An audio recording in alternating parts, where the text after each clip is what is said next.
Cette annonce pourrait changer la donne dans ce conflit, mais aussi au Moyen-Orient, car une large communication a été faite du côté russe pour montrer ce vol inédit. Donc pour la première fois depuis un an, depuis l'entrée officielle de la Russie dans ce conflit syrien, des bombardiers russes ont décollé de la base militaire d'Amedan, située dans le nord-ouest de l'Iran, pour donc frapper des positions du groupe de l'État islamique et du front Al-Nosra, des cibles qui se trouvaient donc, vous l'avez dit, dans les régions d'Alep, d'Er Ezor et d'Idlib. Alors la Russie intervenait jusque-là surtout depuis un aérodrome militaire dans la région de Latakia en Syrie ou alors à partir de navires stationnés en mer.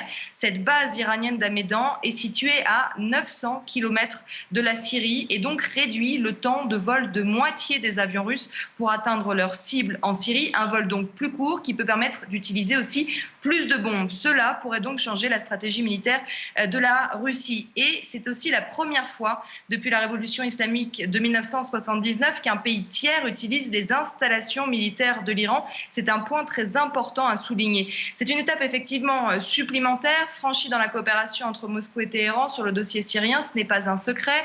La Russie et l'Iran sont les principaux alliés militaires politiques de Bachar el-Assad, ceux qui affirment qu'il doit rester au pouvoir.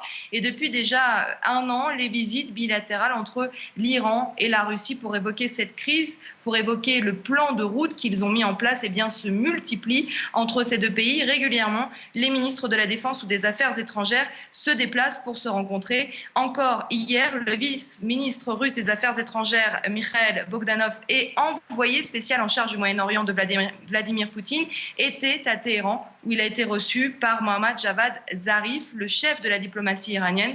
Et aujourd'hui, c'est le secrétaire du Conseil suprême de la sécurité nationale iranienne, celui qui, en somme, dirige ces opérations en Syrie, Ali Shamkhani, qui a évoqué cette coopération étroite entre Téhéran et Moscou dans le dossier syrien. Le processus de collaboration entre l'Iran, la Russie et la Syrie va continuer jusqu'à la disparition totale des groupes terroristes, en ajoutant que la Russie et l'Iran partagent leurs capacités et leurs infrastructures dans cette campagne antiterroriste. Fin de citation, en parlant effectivement d'un renforcement donc d'un partenariat stratégique entre les deux pays.